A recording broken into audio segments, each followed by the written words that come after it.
On Zoom. Good. Hello, everyone.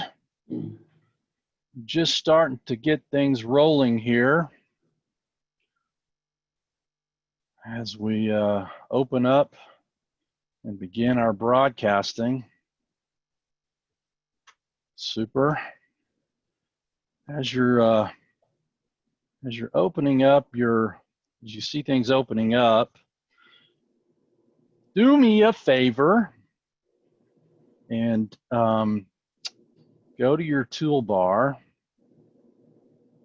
and open your Q&A icon and type in your name and where you're from.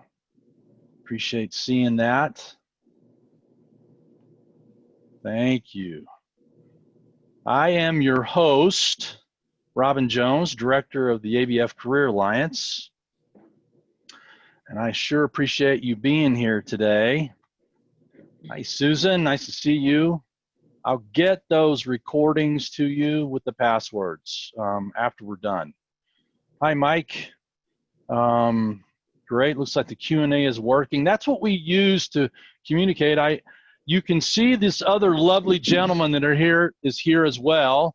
This is our special guest, my dear friend Keith Babcock, Principal and Senior Biologist at DUDEC. Thanks, Keith. Glad you're here with us. Pleasure to be here. Thank you. Just so you all know, the chat has been disabled. I don't use it. We use the Q&A.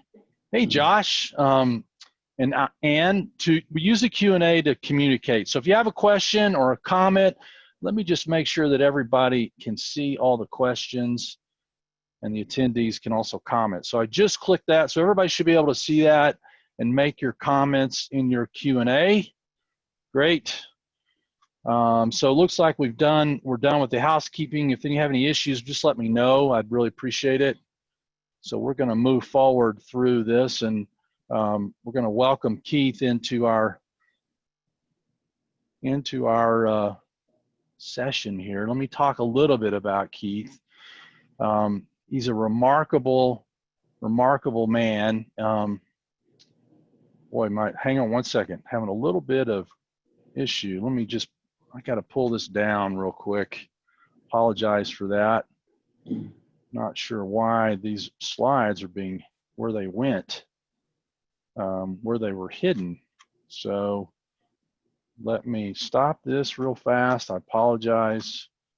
Let me fix this real quick. Time to get your popcorn and your snacks. That's right.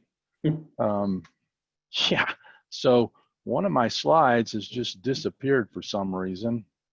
I'm not sure why. How I got into this, yeah, let's just, we're just going to have to wing it. Yeah, I'm not sure where that's gone, but you know what? We'll just move forward and get it rolling. Apologize for that. So can you see my screen, Keith? Yep.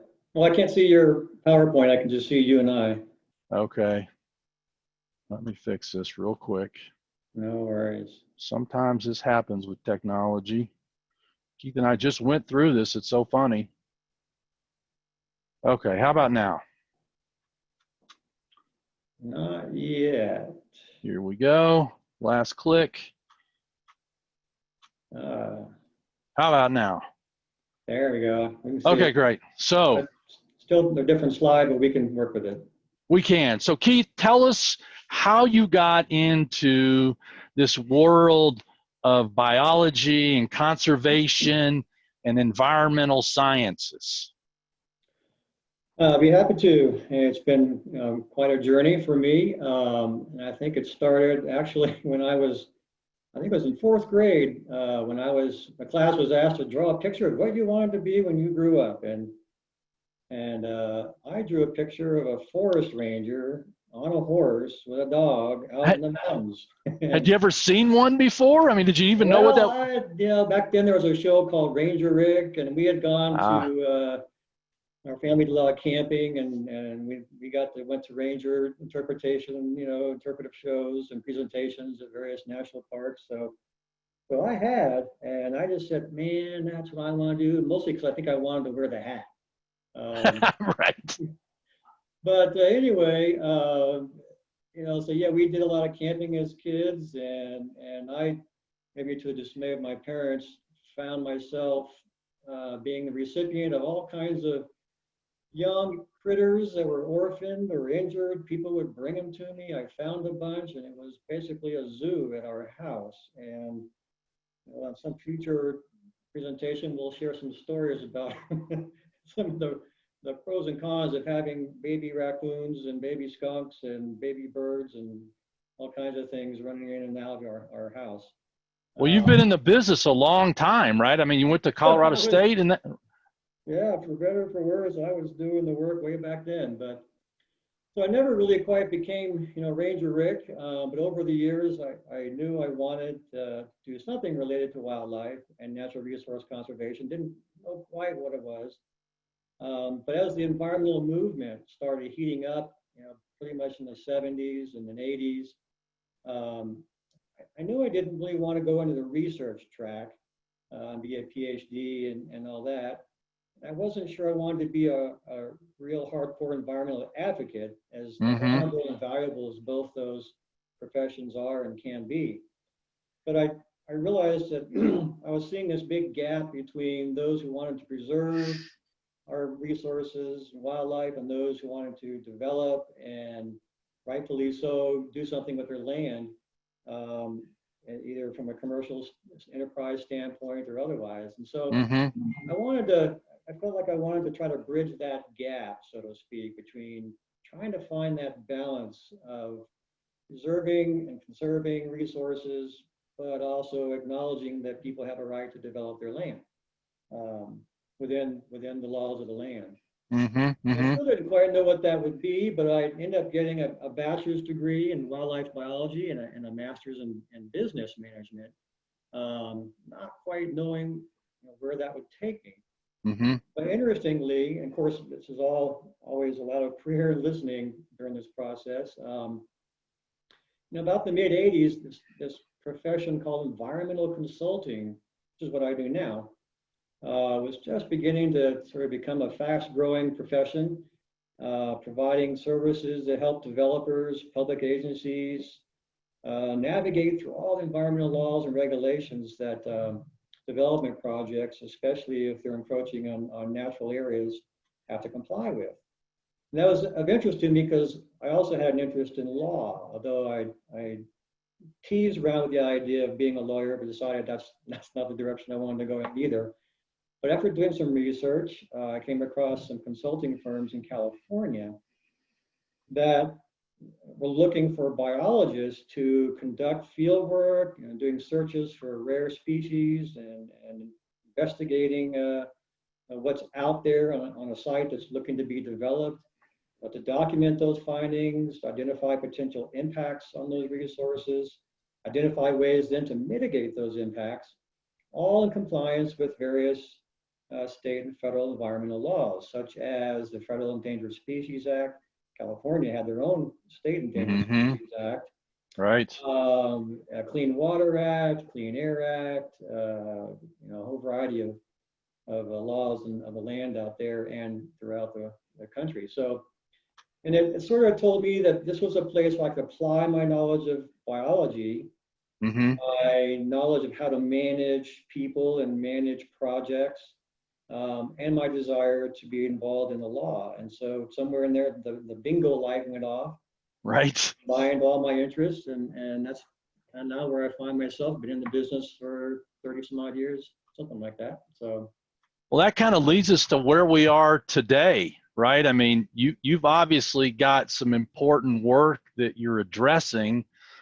Tell us a little bit about what's happening in your world. Well, right now there's several things. If you can see the PowerPoint, right now there's been quite a few. You've probably read about it. Changes in terms of the federal laws with this administration, but truth be told, most administrations throughout time have, tinkered with or tweaked or wholesale wanted to overhaul various environmental laws. Now, most of the main federal laws, Endangered Species Act, Clean Water Act, so forth, have been around since the 70s, early 70s, and so they've stood the test of time. But for changing politics, changing environmental conditions, changing markets, they've been tweaked over time. So that's always been something that I have to, in my business, keep track of. How do these tweaks and changes affect projects, development projects, or other kinds of projects I'm working on with clients? How do these laws apply to them? How do they affect their ability to create impacts on the land and mitigate those impacts? Mm-hmm. How do we conduct our surveys for biological resources? How do we identify the impacts and what resources are available to us to mitigate those impacts? Because the laws change quite often. That really has a direct effect on how we do our business.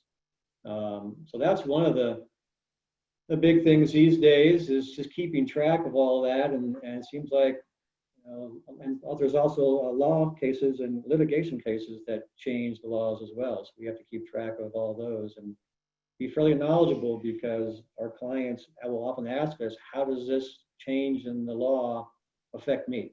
Mm-hmm. Mm-hmm. And my ability to proceed with my project. Right. That's where the consulting side of us comes in. Right. How do we help them understand what these do to their projects, and how can they navigate that process? Another big one, of course, is energy. There's been, obviously, a huge progress over the past several years in solar and wind technology, renewable resources, in terms of being able to more efficiently and at reduced cost bring this technology to market.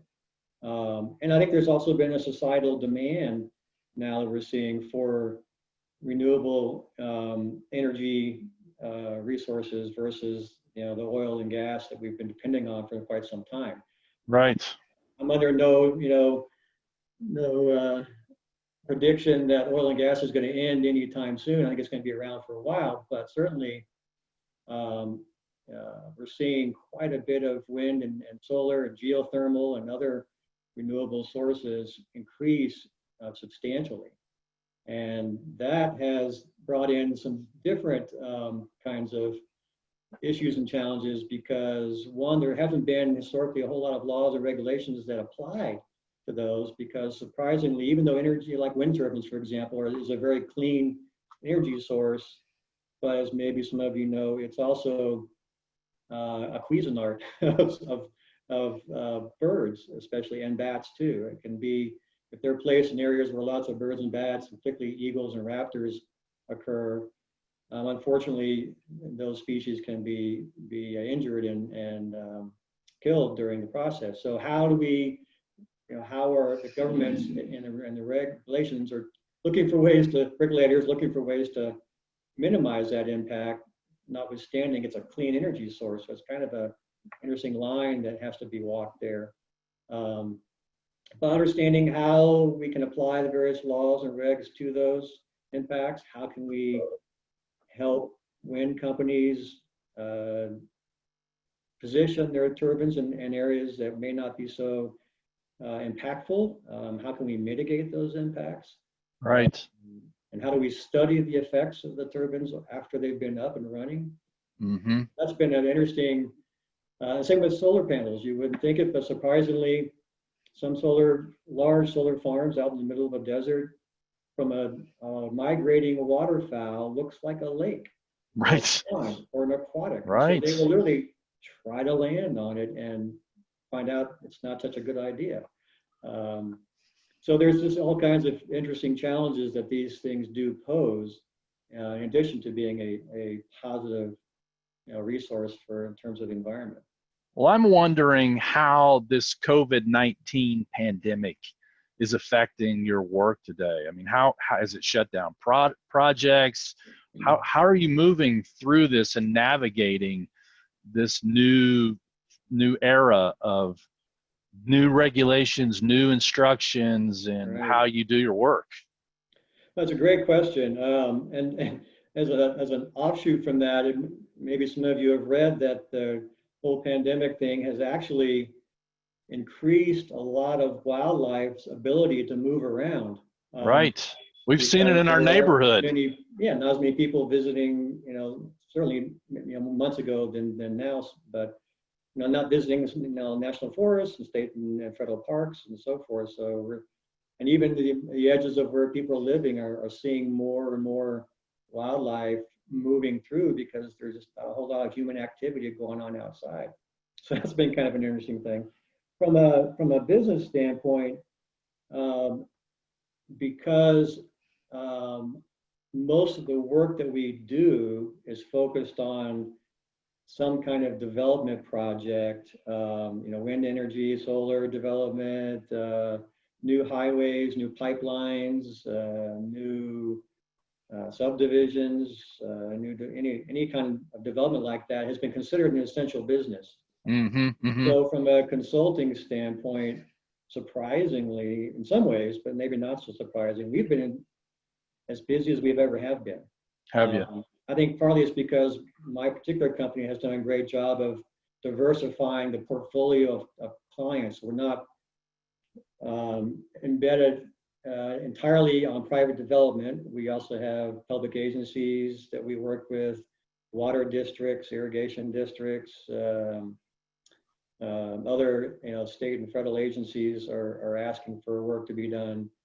So from a standpoint of private consulting, it's been not a negative effect at all. So we've actually had to hire more people to help out with the workload that we've been experiencing recently. So Yeah, that's wonderful. so that's been the good news. There's lots of question marks down the road, but we've all our clients have basically said we're an essential business. We need to keep moving forward. So that's been the case for the consulting business anyway. Got it. So in your world, you have different arms that you work with, different types of organizations that you work with, right? Right. So there's three that you listed. Yeah, these are the biggies. When you talk about the conservation or biology umbrella, first and foremost, that includes a lot of things. And that includes work with private development who have projects that they want to ski resort building, or they want to develop some kind of a new infrastructure associated with a park or with a nearby residential area or something.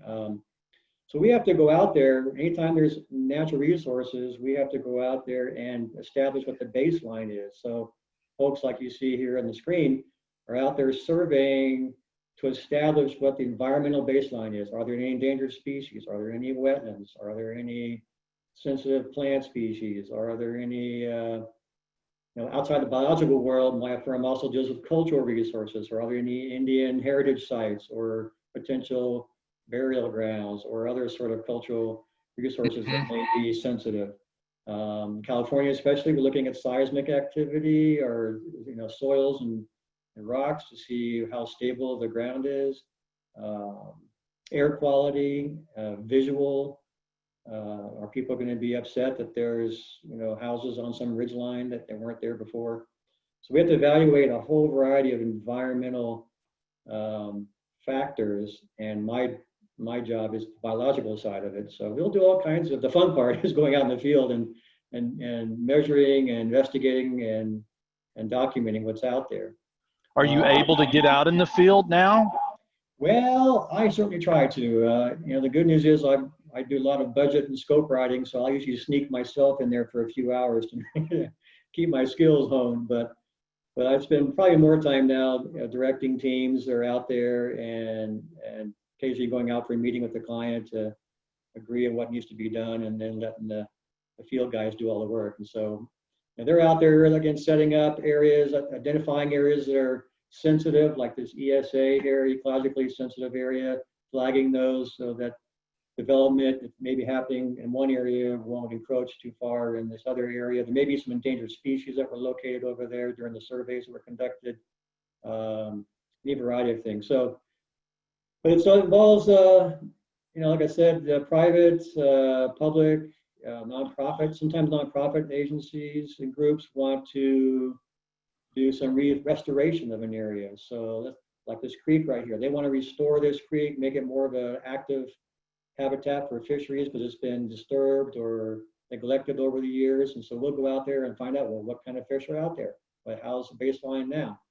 And that directs how we restore an area. It's another part of what we do. It's kind of nice is once we understand what the impacts are, sometimes the mitigation measure is to restore an area downstream or restore another area on site that was temporarily impacted, or create some habitat elsewhere to offset habitat that was impacted. So we get to send fishery folks out there to do surveys for fisheries or other aquatic species to see what's there now and how that can be restored or rehabilitated. So I wonder how you think or how you work at this from a spiritual perspective, as it relates to this current pandemic and the impact that it may have on the world's biodiversity or our ability to protect it.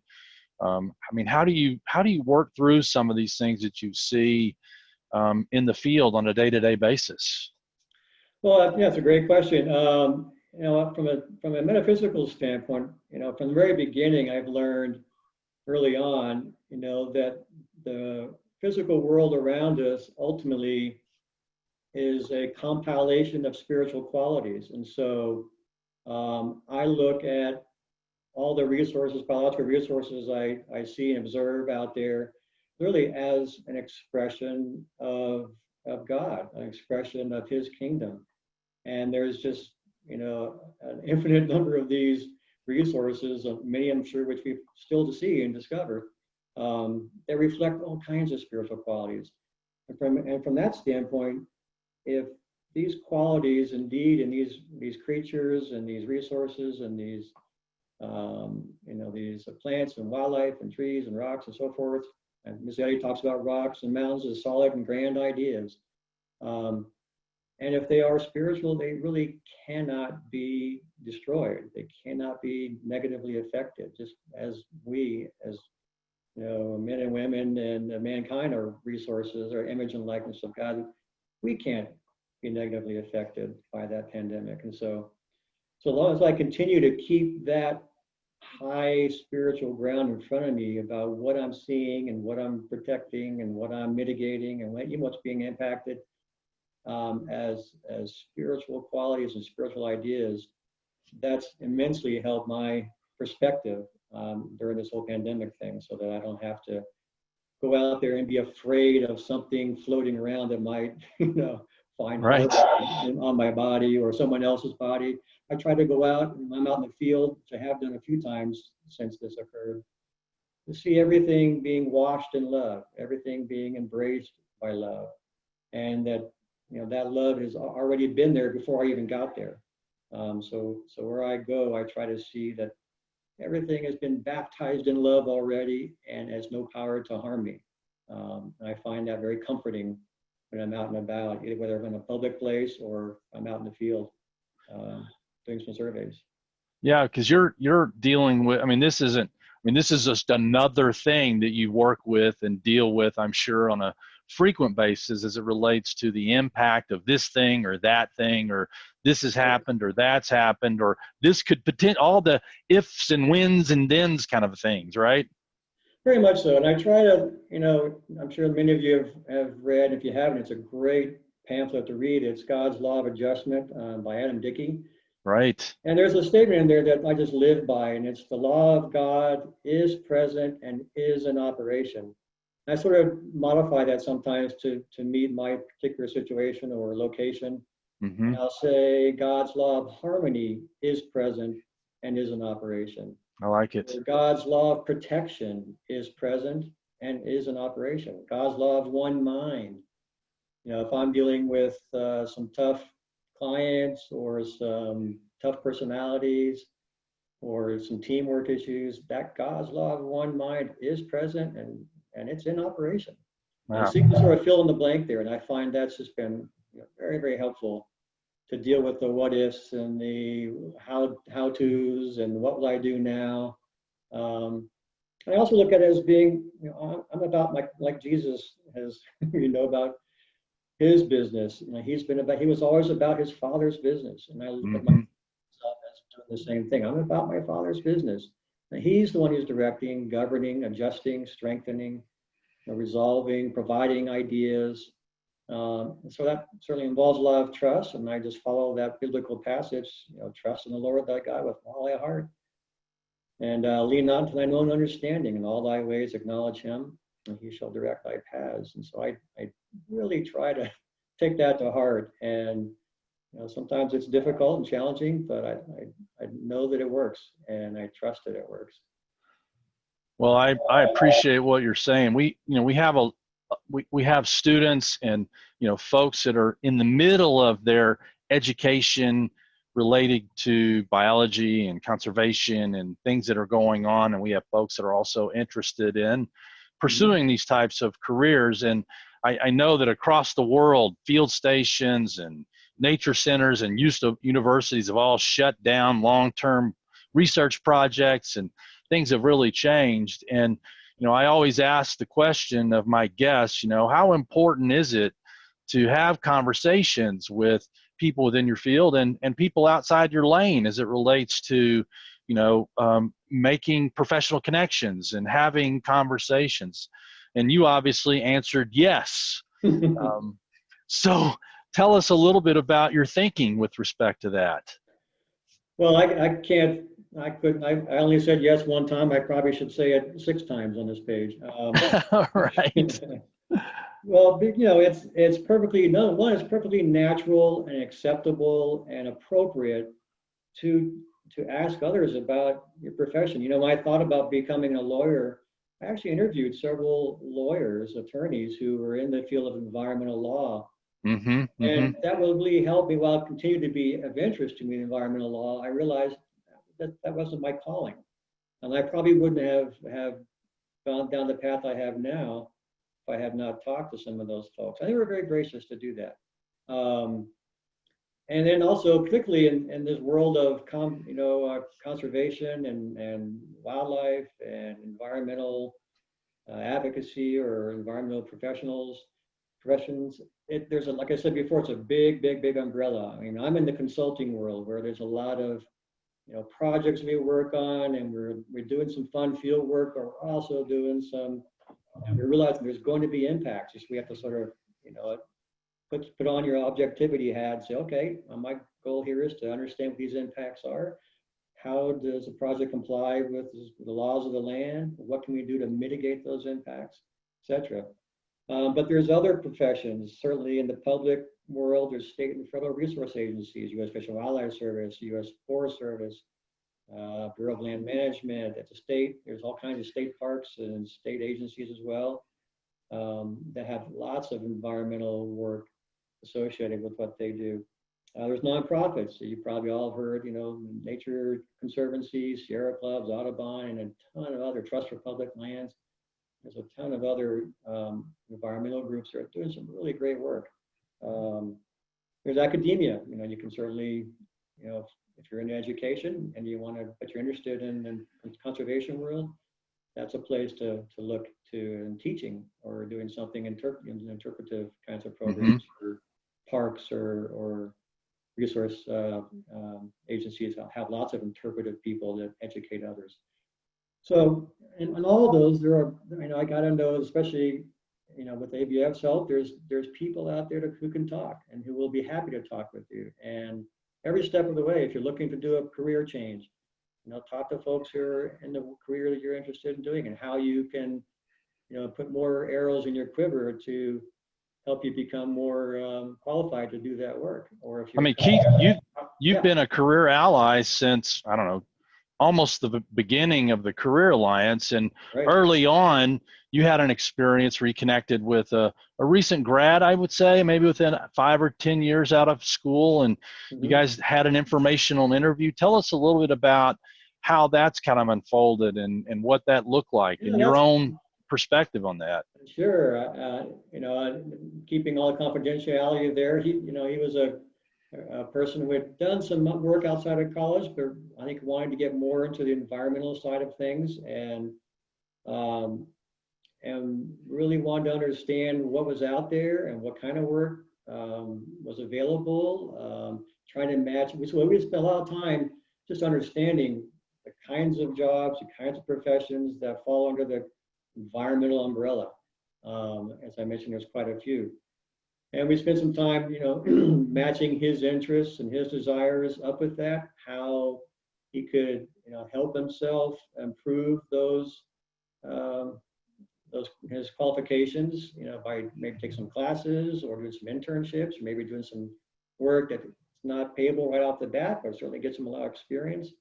And we spent a lot of time talking about metaphysics and just how to listen, and he already knew how to listen, how to pray, but just really working with metaphysical ideas and metaphysical truths Mm-hmm. to find that role and find the place that he needed to be and the place that needed him. And I'll be honest, it took a while. There's a lot of opportunities for him. He tried, and that's not quite what I want to do. Or there were some, in this particular job that he applied for originally, ended up not having, they kind of closed it. It was a new position and they kind of closed it down. There were some personality issues and some bureaucracy issues in this agency. And we spent a lot of time meeting and talking about how to, have patience and to persist and to stand for what is right and to stand for principle. And after, some time, lo and behold, that position opened back up, and there are folks there had interviewed him many months before, enjoyed that interview, and made sure that he got that position. And to my knowledge, he still is enjoying that quite a bit. So, but I know without the resources that, the mentorship that is provided by Robin and ABF, I don't know that we would have ever found each other. So, and not that I would be the only one that could have helped him, but it was certainly a great resource for him on his progression and his metaphysical journey to get where he is. Well, I think you make a great point. I mean, because you're in two completely different regions of the country, and because you were able to connect with each other, it's just been a wonderful unfoldment. And watching it from a distance, it's been really gratifying for me to see our grads connecting with our community, with people like yourself that are so generous with your time and willing to volunteer and help, in any way that you can. Tell us about your top takeaways, Keith, as we.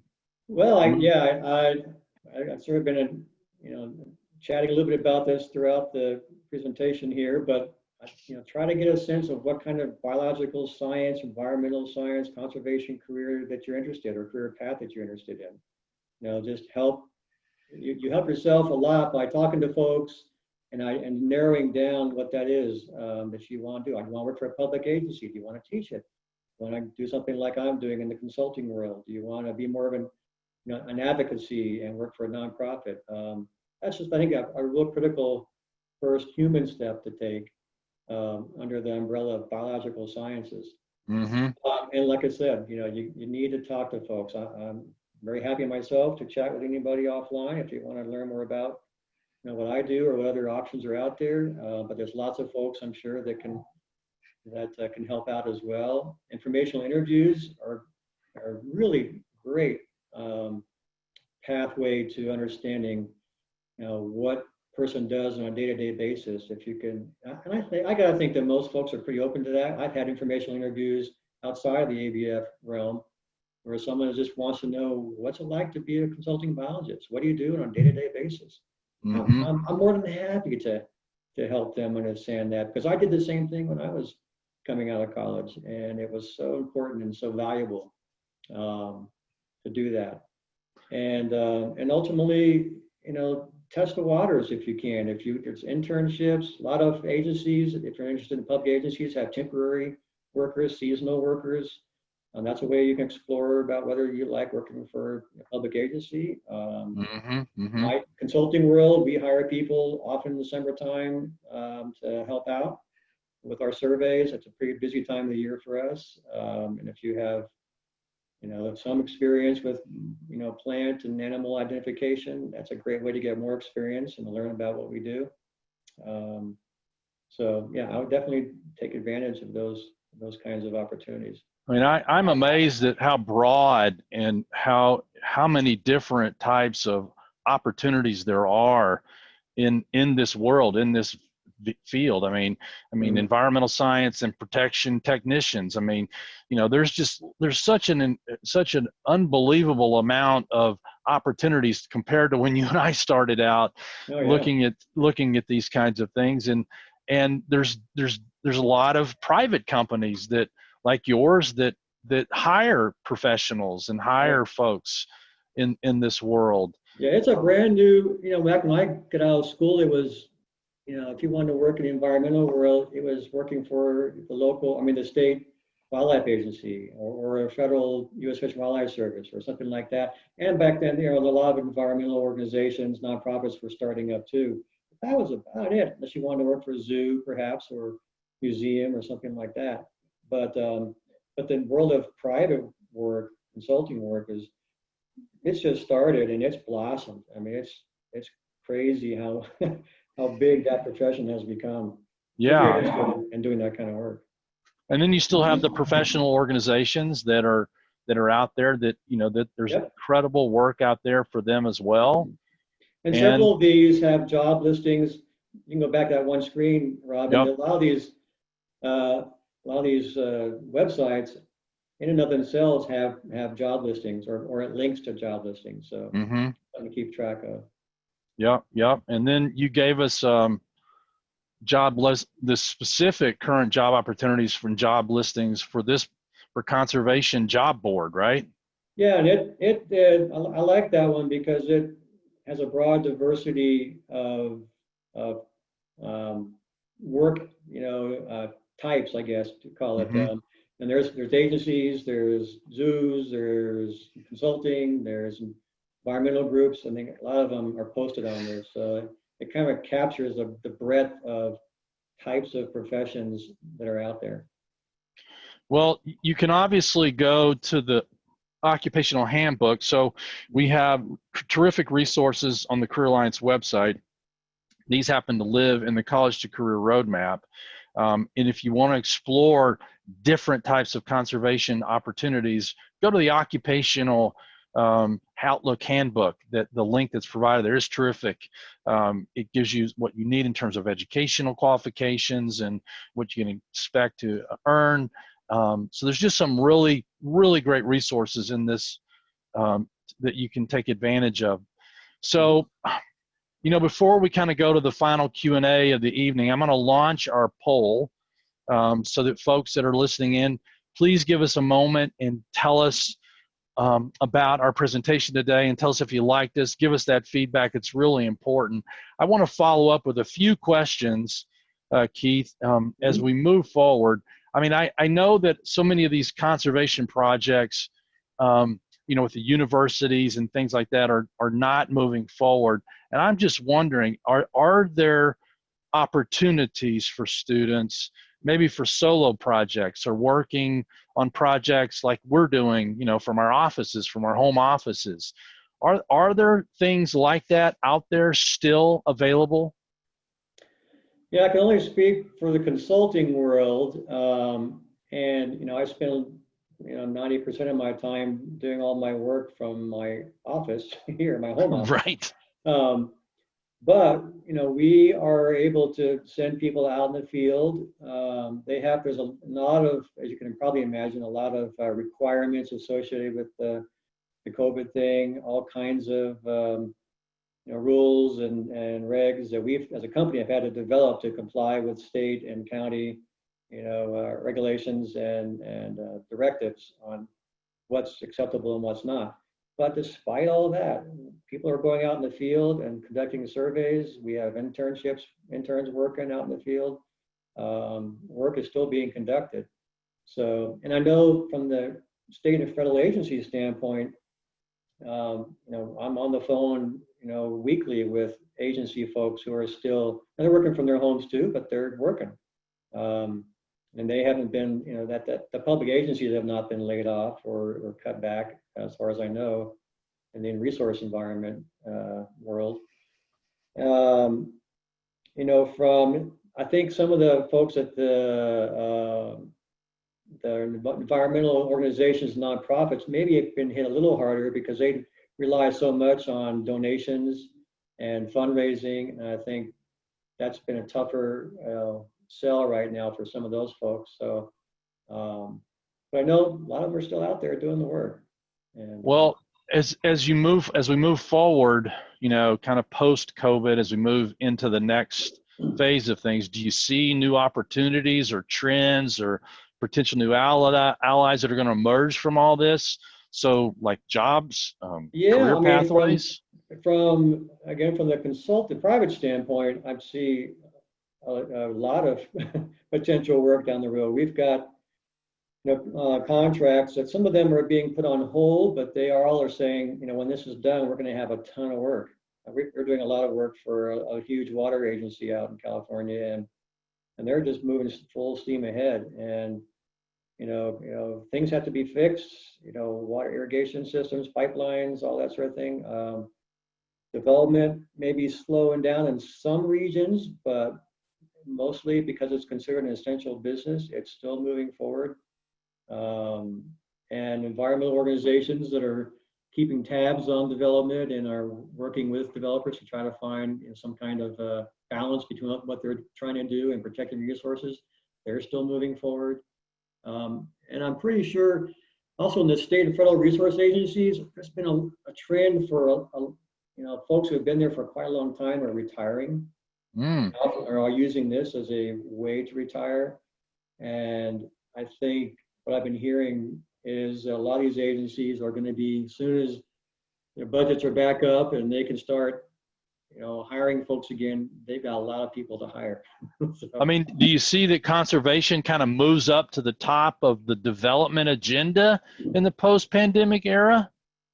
Well, environmental laws and regulations don't change. I mean, once they're agreed to, I know there's been some tweaks and so forth with the administrations, but they're still in place. They haven't been taken out of the picture. So as folks continue to develop and as things continue to get fixed and as highways are put in and as wind turbines go up, they have to comply with these laws, and that doesn't go away either. So there's still going to be work for folks who are in that business of either enforcing from an agency standpoint or helping, to navigate that process, like my industry, or the nonprofits who are there, who often are helping to question if what is being done is appropriate. Right. So, yeah, I don't see, there may be some slowdowns in some areas, but I think after we're sort of back to whatever new normal we're getting back to, that side of things is going to go pretty quickly. It's going to move forward very fast. Well, I am always amazed at how fast this goes, this session, these net effects. They just kind of I look at my watch and, oh my gosh, I can't believe the time where it is. And so unfortunately, we're going to have to start closing. Thank you all for who completed the poll. And if any of you want to connect with Keith, you can certainly do so. You'll find Keith's career connection at abfcareeralliance.org. You can click on one of the tabs, Job Seeker Career Alliance or Student, and you'll see on the right-hand side our Twitter feed. And I've posted Keith's career connection right there. So all you have to do is click that, and that'll put you right where you need to be in order to request that connection. Please follow us on our social media at Facebook at the Albert Baker Fund, at Twitter at ABF_connections, Instagram at Albert Baker Fund, LinkedIn, the ABF Career Alliance. And tell your friends, tell your family about what we're doing here. We really want to include our entire community, and there are so many wonderful people like Keith that are career allies that are willing to help, and we just so appreciate. So be sure and let folks know on your social media account. As you all know, the world of our students has been greatly impacted from all these recent events, and in mid-March we started and began reaching out so that we could help with the new things that were going to be coming up and all the challenges that our students are facing. And after we surveyed them, we found that there were going to be additional costs. So we started our Brotherly Love Fund, as it relates to our namesake, Albert Baker, because Albert loved his sister and helped her. So we thought, what an appropriate opportunity for our community to help each other and help our wonderful kids. So if, take a moment and think about that, and we would appreciate any support that you have. And as you can see, Keith has been doing some incredible net casting throughout his career and doing a lot of right activity, and really demonstrating our purpose of why we have these, and that's the net effect of having our nets cast on the right side. And I always enjoy talking with Keith, and I sure appreciate your willingness to spend this July 3rd pre-holiday afternoon with me and our community. Keith, thanks so much for everything you've given us today and all that you do for the Albert Baker Fund. Well, you're very, very welcome. It's been my extreme pleasure to be here. Well, if you missed this or you want to share this with someone, this recording will be sent out via email. And if you have any questions or concerns, reach out to me, Robin at albertbakerfund.org. I'll be happy to help in any way I can. So for this afternoon and this session, we appreciate everything that everyone is doing, and we thank our incredible team at the Albert Baker Fund for supporting the net effect in this webinar series. This is Robin Jones for Keith Babcock, signing off for the Net Effect Career Conversations and Connections. And have a wonderful holiday weekend, Keith. Thank you. And everyone who's listening, have a great 4th of July. Thank you so much. We'll see you guys and have fun.